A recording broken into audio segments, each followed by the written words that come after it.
Assalamualaikum warahmatullahi wabarakatuh. A'udzubillahi minasyaitonir rajim. Bismillahirrahmanirrahim. Alhamdulillahilladzi anzalas sakinata fi qulubil mu'minina liyasdadu imanan ma'a imanihim walillahi junudus samawati wal ard wa kana Allahu aliman hakima. Asyhadu an la ilaha illallah wahdahu la syarikalah wa asyhadu anna Muhammadan abduhu wa rasuluhu la nabiyya ba'da. Qala Allah Ta'ala fil kitabil karim, a'udzu billahi minasyaitonir rajim, la yuhibbullahu al-jahra bis-su'i minal qawli illa man zulim wa kana Allahu sami'an alima. In tubdu khairan aw tukhfuhu aw ta'fu an su'im fa innallaha kana afuwan qadira. Allah tidak menyukai ucapan buruk yang diucapkan dengan terus terang, kecuali oleh orang yang dianiaya. Allah adalah Maha Mendengar lagi Maha Mengetahui. Jika kamu melahirkan sesuatu kebaikan atau menyembunyikan atau memaafkan sesuatu kesalahan orang lain, sesungguhnya Allah Maha Pemaaf lagi Maha Kuasa. Pada Quran Surah An-Nisa ayat 148, 149, Allah menerangkan tentang hukum mengucapkan kata-kata buruk secara terus terang dan hukum tentang melahirkan kebaikan atau menyembunyikannya.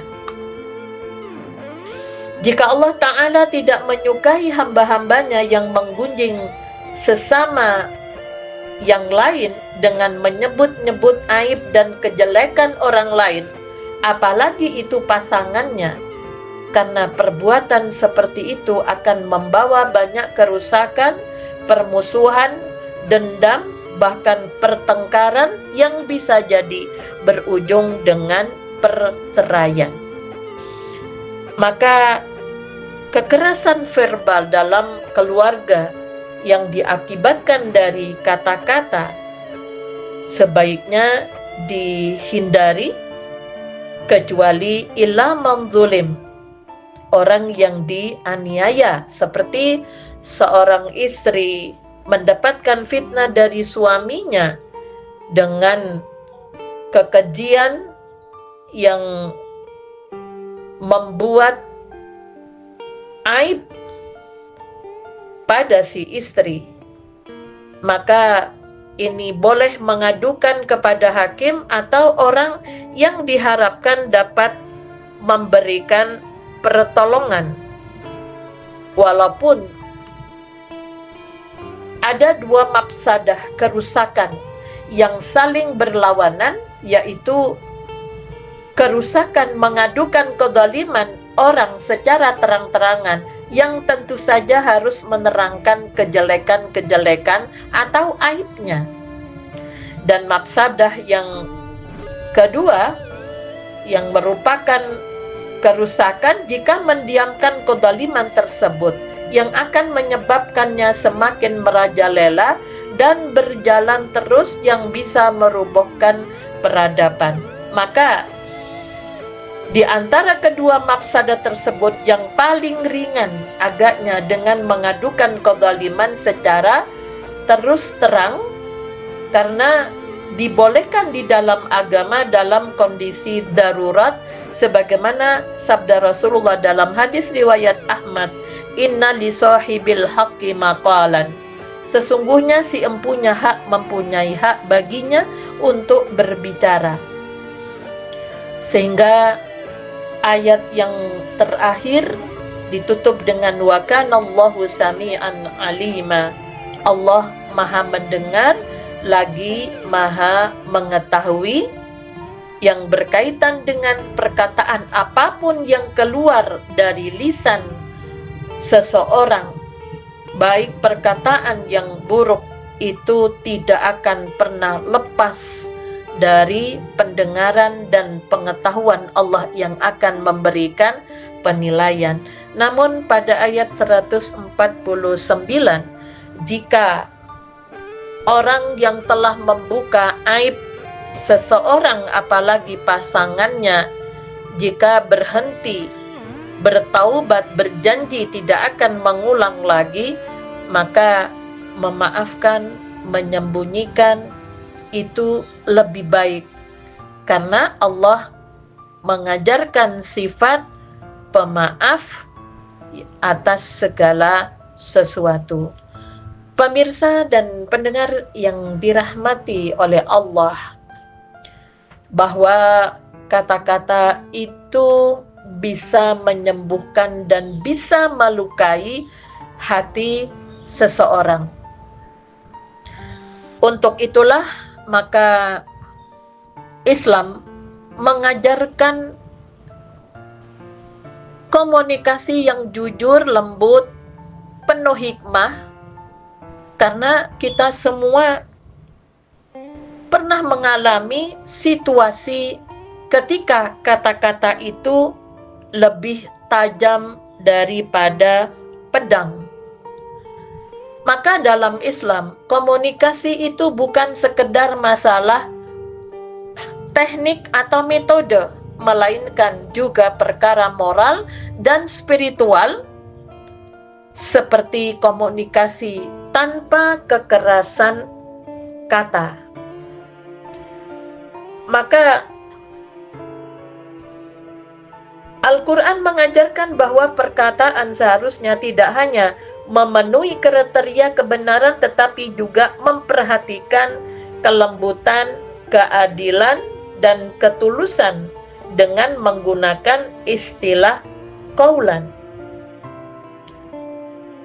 Seperti di dalam Quran surat Al-Ahzab ayat 70, yaitu qaulan sadida, perkataan yang benar. Ya ayyuhalladzina amanu taqullaha wa qulu qaulan sadida. Wahai orang yang beriman, bertakwalah kamu kepada Allah dan ucapkanlah perkataan yang benar. Jadi yang tidak mengandung kebohongan.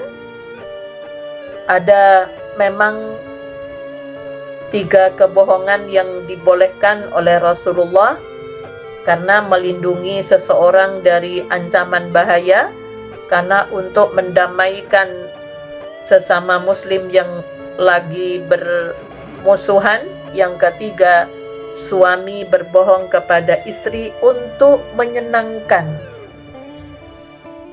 Namun ketika masih bisa ditempuh dengan cara yang tidak bohong, maka perlu dikomunikasikan dengan cara yang jujur. Yang kedua adalah qaulan ma'rufa, perkataan yang pantas, perkataan yang baik, sebagaimana firman Allah yang ada pada Quran surat Al-Baqarah ayat 235. Jadi perkataan yang pantas disampaikan baik kepada istri maupun istri kepada suaminya. Yang ketiga adalah qaulan layyina, perkataan yang lembut.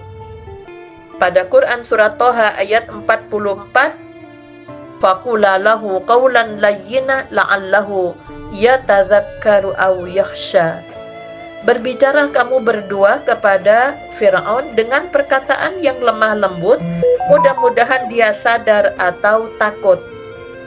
Sehingga Nabi Musa dan Nabi Harun diberi oleh Allah bagaimana cara berkomunikasi dengan Firaun yang merasa dirinya adalah seperti Tuhan. Itu saja disuruh dengan menggunakan kata-kata yang lembut. Apalagi seorang suami kepada istrinya, orang tua kepada anaknya. Jangan sampai menggunakan kata-kata yang kasar. Kemudian ada qaulan baligha. Ini memang ditujukan kepada orang munafik pada surat An-Nisa ayat 63, bahwa qaulan baligha ini kata-kata yang bisa sampai kepada hatinya. Artinya yang berbekas, yang mengajak untuk berfikir. Karena kemunafikan itu adalah sebuah penyakit yang memang perlu ketajaman ketika berkomunikasi dengan mereka. Kemudian ada qaulan karima, perkataan yang mulia. Pada Quran surat Al-Isra ayat 23, pesan Allah kepada kita, fala taqul lahuma uffi wa la tanharhuma, jangan mengatakan yang membuat orang tua sedih, wa qul lahuma qaulan karima, katakan kepada keduanya kata-kata yang memuliakan. Kemudian ada qaulan maisura. Pada Quran surat Al-Isra ayat 28, wa imma tu'ridanna anhum ibtigha'a rahmatin min rabbika tarjuha faqul lahum qaulan maisura. Jika tidak mampu membantu sehingga engkau terpaksa berpaling dari mereka untuk memperoleh rahmat dari Tuhanmu yang engkau harapkan, ucapkanlah kepada mereka perkataan yang mudah untuk diterima. Kemudian ada lagi dalam surat Al-Muzammil, qaulan tsaqila, kata-kata yang berat untuk disampaikan. Nah, ini perlu strategi. Nah, untuk itulah maka pemirsa dan pendengar yang dirahmati oleh Allah, komunikasi antara pasangan suami istri, bagaimana suami itu menghadapi istri dan anaknya, selain qaulan ma'rufa, kata-kata yang pantas, ada qaulan maisura, pendekatannya yang mudah dipahami, jangan menggunakan sindiran-sindiran yang menyebabkan bingung. Dan yang tidak kalah pentingnya adalah qaulan layyina, kata-kata yang lembut, karena perempuan dan anak itu tidak suka dengan kekerasan. Apalagi kekerasan kata yang di situ akan sangat membekas di dalam hatinya. Kemudian ada lagi istri kepada suami, yaitu dengan pendekatan qaulan karima, kata-kata yang tetap memuliakan walaupun ada hal-hal yang tidak sepaham, maka tetap memuliakan suami dalam komunikasi yang perlu dibangun di dalam rumah tangga. Pemirsa dan pendengar yang dirahmati oleh Allah, komunikasi efektif pasangan suami istri, setiap pasangan suami istri tentu mengharapkan dapat membina keluarga yang menjadi tujuan cita-cita luhur, yaitu litaskunu ilaiha, agar supaya tenang, yang dilandasi dengan mawaddah, rasa cinta, warahmah, dan kasih sayang. Secara umum dapat dikatakan bahwa tujuan setiap pasangan ketika mengawali ikatan pernikahan adalah meraih kebahagiaan baik di dunia maupun di akhirat, dan itu menjadi doa dari seluruh hadirin para undangan yang memang diminta untuk mendoakan. Namun kenyataannya tak sedikit pasangan yang gagal meraih kebahagiaan tersebut karena berbagai sebab. Keluarga yang bahagia tentu saja bukan keluarga yang bebas konflik dan persilangan pendapat. Sebagaimana pepatah mengatakan bahwa perbedaan pendapat dan konflik dalam keluarga ibarat bumbu yang menjadi bagian tak terpisahkan dalam mengarungi bahtera rumah tangga. Namun, apa jadinya jika bumbu tadi tidak diracik dengan tepat? bahkan cenderung berlebihan, tentu rasanya menjadi tidak sedap. Bahkan ada orang yang tidak mau menikmati masakan itu. Maka penting bagi setiap pasangan untuk dapat mengelola perbedaan dan konflik yang terjadi di antara mereka. Salah satu akar permasalahan yang harus digali dan disadari oleh setiap pasangan adalah pola komunikasi yang terjadi selama pernikahan. Ketiadaan komunikasi bukan saja dapat menyebabkan kesalahpahaman, namun juga saling menjauhkan dunia masing-masing pihak. Dan tidak berlebihan kiranya jika komunikasi pasangan suami istri dapat dipandang sebagai urat nadi kehidupan rumah tangga. Komunikasi pasangan suami istri tidak hanya sebatas interaksi antara dua anak manusia. Komunikasi pasangan suami istri adalah sebuah proses pertukaran makna guna melahirkan pengertian bersama. Sebuah komunikasi baru dapat dikatakan terjadi bila dua belah pihak atau lebih terlibat dalam proses untuk mencapai pemahaman bersama. Maka dalam komunikasi diperlukan kelapangan hati. Lantas bagaimana komunikasi yang dapat membawa kebahagiaan dalam rumah tangga? Komunikasi yang dilakukan oleh pasangan suami istri itu tentu tidak hanya diukur oleh seberapa lama atau seberapa sering mereka berbicara satu sama lain.